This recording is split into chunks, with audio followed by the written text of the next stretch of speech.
ایک عورت قبر پہ کھڑی ہو کر رو رہی تھی نا اپنے بچے کی, آپ نے فرمایا صبر کرو. وہ نبی کو پہچانی نہیں, اس نے کہا آپ کو جو غم پہنچا ہوتا نا مجھے پہنچا. اسے طنز کیا اس نے, تو میں دیکھتی آپ کیسے صبر کا مشورہ دیتے ہیں. گھر چلی گئی, پتہ چلا کہ بھئی تو پیغمبر تھے, تو نبی کے پاس آئی, عرض کیا یا رسول اللہ میں صبر کروں گی. آپ نے فرمایا انما الصبر عند الصدمة الاولى, جب صدمہ پہنچے نا اس وقت صبر کا ثواب ملتا ہے, بعد میں سب کو صبر آ جاتا.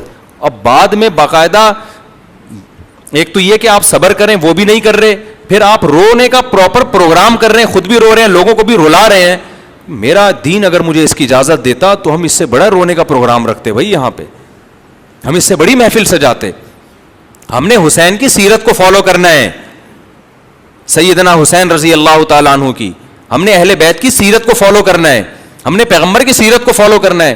لوگ کہتے ہیں آپ کو نبی کی ولادت کی خوشی نہیں ہو رہی. آپ کو کیسے اندازہ ہو گیا نبی کی ولادت کی خوشی ہو رہی کہ نہیں ہو رہی؟ آپ کیسے طنز کر رہے ہو؟ اس کا مطلب صحابہ کو بھی پھر خوشی نہیں, کیونکہ صحابہ تو ربیع الاول نہیں مناتے تھے. کوئی ایک اتنا لفظ دکھا دو, ضعیف سے ضعیف موضوع من گھڑت حدیث دکھا دو جس میں کسی صحابی نے ربیع الاول کے دن کسی صحابی کو مبارکباد دی ہو یا نبی نے مبارکباد دی ہو. کہیں بھی ایک حرف بھی ہمیں نہیں ملتا. اور پھر طنز کتنے کیے جاتے ہیں, ان کو نبی سے محبت نہیں ہے. میں ایک آج کل ایک بڑے وہ آ رہے ہیں, ان کے کلپ آ رہے ہیں, کیا نام ہے یار, ساحل ندیم, ساحل ادیب, ایک ینگ سے ہیں, بڑے ینگسٹر میں کا ساحل ندیم نام ہے, رے کے ساتھ ہے ساحر, ساحل ہے نا, رے تو جادوگر ہو جائے گا, ساحل ندیم صاحب ہیں. آج کل ان کے بڑے کلپ آ رہے ہوتے ہیں, تو میں کبھی کبھار دیکھتا ہوں نا واٹس ایپ اور فیس بک کو دیکھتا ہوں, کہ اس نیت سے نہیں دیکھتا کہ دلچسپی, وہ اس لیے کہ پتہ چلے کہ مارکیٹ میں ہو کیا رہا ہے, تھوڑا سا اپڈیٹ رہنے کے لیے. تو اس میں ہر طرح کی چیزیں سن رہا ہوتا ہوں میں, کبھی کوئی شیعہ کی تقریر آ رہی ہوتی ہے وہ سن رہا ہوتا ہوں, کبھی ہری پگڑی والوں کی تقریر, پتہ چلتا ہے مارکیٹ میں ہو کیا رہا ہے. عجیب, فیس بک کی دنیا بھی بڑی عجیب ہے.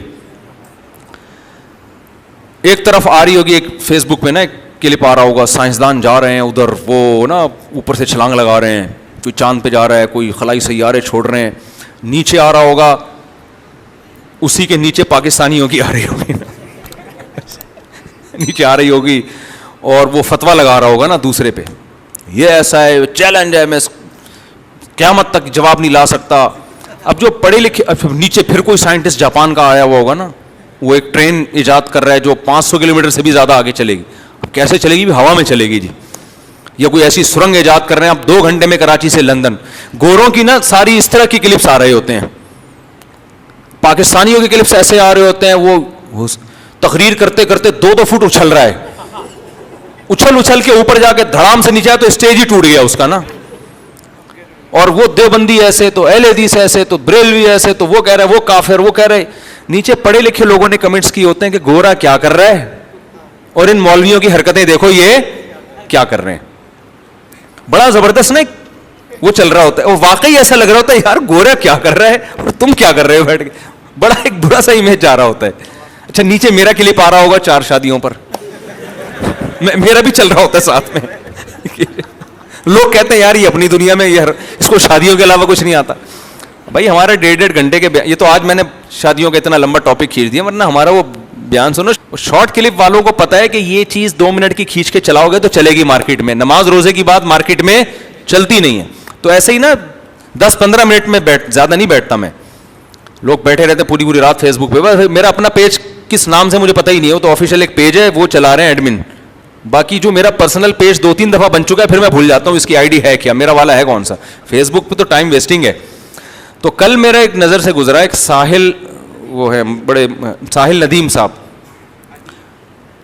یار تم پہلے نام وہ کچھ اور کہہ رہے ہیں, وہ کچھ اور کہہ رہے ہیں. ساحل ندیم, ادیم,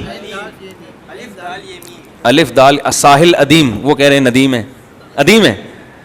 اچھا خیر جی, ساحل صاحب ٹھیک ہے نا.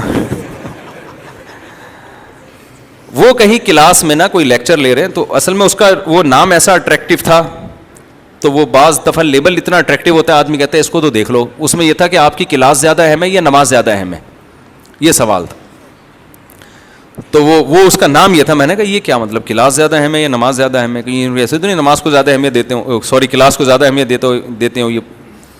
تو کسی کو انہوں نے وہ مائک پکڑایا, جی کیا سوال ہے؟ اس نے کہا سر میرا آپ سے سوال یہ ہے کہ آپ کے نظر میں آپ کی کلاس کی ویلیو نماز سے زیادہ ہے, کیونکہ 1:30 بجے جماعت کی نماز ہوتی ہے, آپ نماز چھوڑ کر آپ کلاس میں لگے رہتے ہیں. وہ تھوڑا سا ایکسائٹیڈ ہو گئے نا, آپ کیسے فیصلہ کر رہے ہیں, غصہ ہو گئے. تو نیچے لوگوں نے کہا آپ کو غصہ نہیں ہونا چاہیے. بات میں پتہ نہیں کیا کر رہا تھا, یہ یہاں کہاں سے آ گئی. بات یہ کہ جو سوال جس نے پوچھا ہے نا 100% غلط اسٹائل میں سوال پوچھا ہے, یہ طریقہ ہی غلط ہے. آپ نے فتویٰ پہلے لگا دیا تو اب آپ کو پوچھنے کی ضرورت کیا ہے؟ جب آپ نے فتویٰ لگا ہی دیا کہ آپ کی نظر میں آپ کی کلاس کی ویلیو نماز سے زیادہ ہے, تو ہونا یہ چاہیے آپ اٹھ کے چلے جائیں کہ جی آپ تو مسلمان ہی نہیں ہیں, آپ کی نظر میں کلاس کی ویلیو کیا ہے؟ نماز سے زیادہ ہے. اور پھر جو بھی لیکچر دے رہا ہوتا ہے نا اس کی ایک عزت ہوتی ہے. کبھی بھی اس اسٹائل میں اس سے سوال کرنا کہ وہ اپنی بے عزتی محسوس کرنا شروع کر دے, یہ سوال پوچھنے کا صحیح طریقہ ہے ہی نہیں. ہونا یہ چاہیے کہ آپ سوال پوچھیں کہ سر کچھ لوگوں کو غلط فہمی ہو رہی ہے کہ 1:30 بجے یہاں نماز بھی ہوتی ہے تو آپ کی کلاس بھی چل رہی ہوتی ہے, تو شاید آپ کے علم میں نہ ہو, اور اگر آپ کے علم میں ہے تو کائنڈلی اس کو تھوڑا سا وضاحت کر دیں کہ ایسا کیوں کرتے ہیں. پھر لیکچرار کے ہاتھ میں مائک جائے تو وہ وضاحت کر دے, بھائی یہ کوئی مسجد کی جماعت تو ہے نہیں, یہ تو کئی جماعتیں ہو سکتی ہیں یہاں پہ, تو اب اتنا بڑا کراؤڈ ہے, ہم اس کو پہلے نماز کے لیے بھیجیں تو بہتر نہیں ہے کہ ہم اپنی جماعت کرا لیں. اس طرح کے کوئی بھی جواب, وہ تو خیر ان کا ہیڈ ہے کہ کیا جواب دینا چاہیے کیا نہیں دینا چاہیے, لیکن سوال پوچھنے والے کا اسٹائل 100% غلط تھا. میں نے سوچا تھا میں اس پہ بات اس لیے کروں گا کہ بہت سارے کمنٹس جو تھے نا وہ لیکچرار کے خلاف تھے, تو مجھے اندازہ ہوا کہ لوگوں کو نا ایسے موقع پہ جج کرنا لوگوں کے لیے کہ صحیح کون ہے غلط کون ہے, اس کا مطلب لوگوں میں جج کرنے کا بھی شعور نہیں ہے. ہونا یہ چاہیے تھا کہ سب اس کو غلط کہتے کہ بھئی یہ سوال پوچھنے کا انداز کون سا ہے کہ آپ نے ایک طنز کر دیا نا اگلے کے اوپر کہ آپ کی نظر میں کیا نماز کی اہمیت, یعنی آپ کی نظر میں آپ کے لیکچر اور کلاس کی اہمیت کیا نماز سے زیادہ ہے, تو ایک طنز کر دیا نا آپ نے کسی کے اوپر. اصولی طور پر ہونا یہ چاہیے کہ ایسے سوال آپ چھپڑ میں پوچھیں, آپ سائڈ پہ لے جائیں, پرچی بھی لکھ دیں کہ سر نماز کا ٹائم ہوتا ہے, کوئی لاجک ہے اس کی, تو وہ آپ کو الگ میں بتا دیں. اور اگر اگلے کو ایسے موقع پہ واضح اپنی غلطی کا احساس ہو جاتا ہے, توجہ نہیں ہوتی, وہ اگلے کل سے اعلان کر دے گا بھائی 1:30 بجے چونکہ نماز ہوتی ہے تو کلاس آف ہو جائے گی. 20 طریقے ہوتے ہیں معاشرے کی اصلاح کے. لیکن جب آپ نے لگا دیا فتویٰ یا سوال ایسے اسٹائل میں پوچھا کہ اگلا بے عزتی محسوس کر رہا ہے, لوگ یہ بھی کہہ رہے ہیں کہ یہ ایکسائٹیڈ کیوں ہو رہے ہیں. دیکھو امام شافعی کا قول ہے من اغضب فلم یغضب فہو حمار. آج کل اس کو بھی بڑا اخلاق سمجھا جاتا ہے کہ بندے کو غصہ ہی نہیں آتا, اتنے نیک ہیں, کبھی غصے میں دیکھا ہی نہیں ہے, گدھا ہے, یہ نیک نہیں ہے. اس کا مطلب یہ حساس ہی نہیں ہے, اس کے اندر احساسات اور جذبات ہی ختم ہو گئے ہیں.